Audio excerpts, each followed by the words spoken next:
علامہ اقبال کہتے ہیں میں نے سارا دین پڑھا ہے، سارا قرآن پڑھا ہے،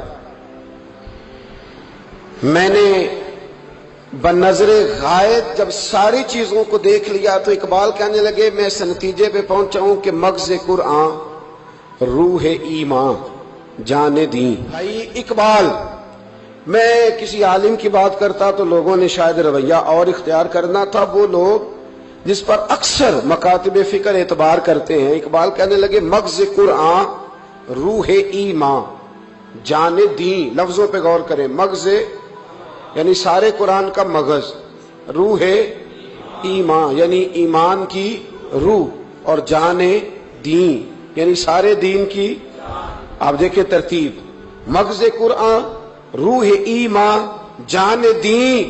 اقبال جلدی بتاؤ وہ کیا ہے؟ تو اقبال کہنے لگے ہست حب رحمت للعالمین، ہست حب رحمت للعالمین، مغز قرآن روح ایمان اور جان دی۔ ہست حب، کہنے لگا میں تو سمجھا ہوں کہ قرآن کا مغز ایمان کی روح اور دین کی جان اگر ہے تو نبی پاک کی محبت کا نام ہے، رسول اللہ کی محبت کا نام ہے، نبی پاک کی محبت کا نام۔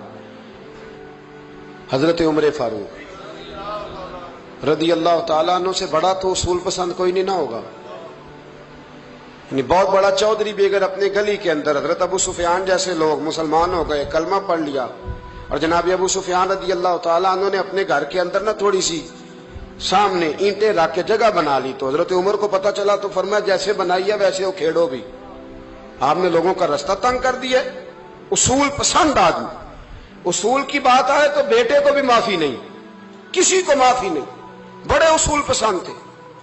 ایک دن لوگوں نے کہا عمر تو بڑا اصول پسند ہے، پر یہ مسجد نبی کی گلی میں جو نبی پاک کے چچا حضرت عباس کا پرنالہ لگا ہوا ہے اور وہ سب لوگوں کے کپڑے کیچڑ سے بھر دیتا ہے، وہ پرنالہ نہیں نظر آتا؟ گلی میں لگا ہے۔ اب تو ہمارے پرنالے اور طرح کے ہیں نا، تو جو حرم شریف میں آپ میزاب رحمت ہے وہ دیکھا نا آپ نے، وہ پرانے زمانے میں جو لوہے کے پرنالے ہوتے تھے، تو وہ واقعی پوری گلی جو تھی نا وہ گزر کوئی نہیں سکتا تھا، اتنا اچھا شاور ہوتا ہی کوئی نہیں تھا جتنا وہ ہوتا تھا، وہ بڑا تگڑا قسم کا پرنالہ ہوتا تھا، تو کوئی شے نہیں گزر سکتی تھی بڑی دیر تک۔ بارش کے رکنے کے بعد بھی ساری چھت سے جب تک پوری مٹی اور پوری توڑی ساری نہیں نا اتر جاتی تھی تب تک وہ پرنالہ نہیں سانس لیتا تھا، تو پرنالہ بہتا تھا، اور وہاں سے بڑا مین گلی تھی مسجد کو آنے کی، لوگوں کے کپڑے آلودہ ہو جاتے۔ اتنے لوگوں نے حضرت عمر سے کہا یہ پرنالہ نہیں نظر آتا، یہ نہیں اصول پسندی؟ تو جناب عمر فاروق رضی اللہ تعالیٰ عنہ فرمانے لگے اتار دیتے ہیں پرنالہ، یہ بھی اصول پسندی ہے، اتارتے ہیں۔ حضرت عمر فاروق نہ گئے، اور شارحین نے لکھا ہے کہ اونٹ کے اوپر بیٹھ کر آپ نے یوں پکڑ کے نا پرنالہ کھینچا، اور جناب عباس کے گھر والوں سے فرمانے لگے 4 کونے ہوتے ہیں گھر کے، چھت کے 4 کونے ہیں، کسی اور میں لگا لو پرنالہ، کو ضروری ہے کہ نمازیاں والی گلی پہ لگایا جائے؟ یہ کہہ کے آ گئے، کسی کی جرت تھی بات کرے؟ حضرت عباس آئے تو لوگوں نے آ کے کہا کہ عمر نے پرنالہ کھیڑ دیا، اور فرمایا کہ 4 کونے کہیں اور لگا لو۔ تو حضرت عباس مسکرائے، لوگوں نے کہا مسکراتے کیوں ہو؟ فرمانے لگے کوئی مسئلہ نہیں، عمر خود آ کے لگا کے جائے گا، جیسے وہ کھیڑا ہے ویسے۔ لوگوں نے کہا وہ عمر ہے، عمر کو بدلنا اور اس کی بات کو بدلنا، اور اتنی جرت کہ وہ لگا کے جائے، جس بندے کو دیکھ کے شیطان گلی کا رستہ بدل جاتا ہے، آپ اس کی بات کر رہے ہیں۔ فرمایا میں نے کہہ دیا نا عمر لگائے گا، تو انشاءاللہ عمر لگائے گا۔ حضرت عباس مسجد میں آئے، نماز پڑھی تو کہتے میں نے بات چھیڑی دی۔ عمر خود کہنے لگے کہ حضور آپ سے تو امید نہیں تھی۔ حضرت عباس سے کہنے لگے بھئی جگہ بھی ہے، 4 کونے ہوتے ہیں گھر میں، کو ضروری ہے اسی کونے پہ لگے جہاں سے نمازی گزرتے ہیں؟ یہ بخاری مسلم کی حدیث ہے۔ حضرت عباس کہنے لگے عمر 4 کونے ہیں، میرے پاس جگہ بھی ہے پرنالے کی، میں نے بھی کئی دفعہ سوچا تھا وہ کھیڑ دوں، اور میں بھی اسی گلی سے گزرتا ہوں، میرے کپڑوں میں بھی کیچڑ بڑی دفعہ پڑا ہے، پر مجبوری یہ ہے وہ کھیڑ اس لیے نہیں سکتا کہ یہ پرنالہ میرے نبی کریم نے اپنے دستے مبارک سے لگایا تھا۔ فرمایا میں مکان بنا رہا تھا، چھت بنا رہا تھا، تو حضور اچانک آ گئے، اور کئی لوگ گواہ ہیں اس کے، رسول کریم تشریف لائے اور نبی پاک علیہ السلام نے فرمایا لاؤ چچا تھوڑا میں بھی کرتا ہوں، اور پھر میرے نبی کریم صلی اللہ تعالی علیہ وسلم نے اپنے دستے مبارک سے یہ پرنالہ لگایا تھا،